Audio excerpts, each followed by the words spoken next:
বন্ধুরা, আমি জানি তোমরা অপেক্ষা করছিলে কখন আমি শক্তিটা বলবো। বাংলাদেশ, হ্যাঁ সেই দেশ, আমেরিকার কঠোর পরিশ্রমী মানুষেরা তোমাদের তৈরি পোশাক কিনে আমরা তোমাদের বড়লোক বানিয়েছি। আর তোমরা কি করলে? আমেরিকার সাথে বিশ্বাসঘাতকতা করেছ। দেখো, আমি সব জানি, তোমরাও জানো। শেখ হাসিনা, সেই মহিলা, তিনি কি করলেন? বছরের পর বছর ধরে ভারতের পুরনো ভাঙ্গারি গাড়ি কিনলেন, ট্রেন কিনলেন, লোকোমোটিভ কিনলেন। আর আমাদের বিখ্যাত আমেরিকান ফোর্ড, শেভরলেট, ক্যাডিলা একটাও নিলেন না। বলো, এটা কি ঠিক? আমাদের গাড়িগুলো কি দোষ করেছিল? আর ট্রেন? আমাদের লোকোমোটিভ মানে বিশ্বসেরা, ট্যাক্সি, শক্তিশালী। কিন্তু না, হাসিনা মোদিকে খুশি করতে গিয়ে ভারতের রেলওয়ে স্ক্র্যাপ ডিপো থেকে আনলেন ভান্ডারি ট্রেন।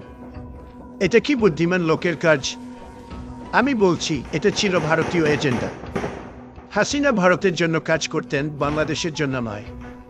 এখন হাসিনা কোথায়? গা ঢাকা দিয়েছে, পালিয়ে গেছে। কিন্তু তার রেখে যাওয়া অর্থনৈতিক বৈষম্যের শাস্তি ভোগ করতে হচ্ছে নিরীহ বাংলাদেশিদের। এটা দুঃখজনক। এখন দেখো আমেরিকার কি ক্ষতি হয়েছে।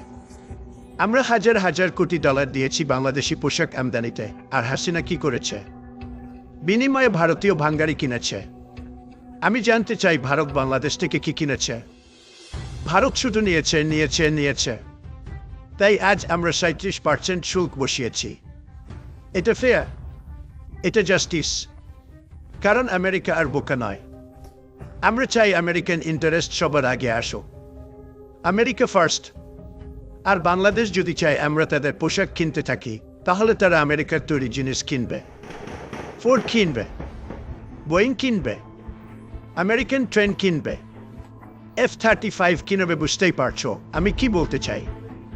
বাংলাদেশের জনগণ, আমি জানি তোমরা দারুণ মানুষ, তোমরা কঠোর পরিশ্রমী, তোমরা এটা ডিজার্ভ করো না। কিন্তু তোমাদের বিগত সরকার, তারা তোমাদের সাথে বিশ্বাসঘাতকতা করেছে।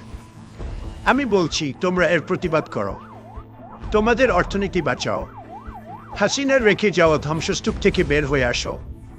আর যদি আমাদের সাথে ফেয়ার ট্রেড করতে চাও, তাহলে আমেরিকার প্রতি সুবিচার করো।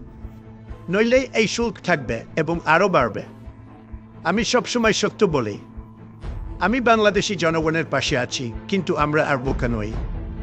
আমেরিকা জিতবে, হ্যাঁ বাংলাদেশও জিতবে।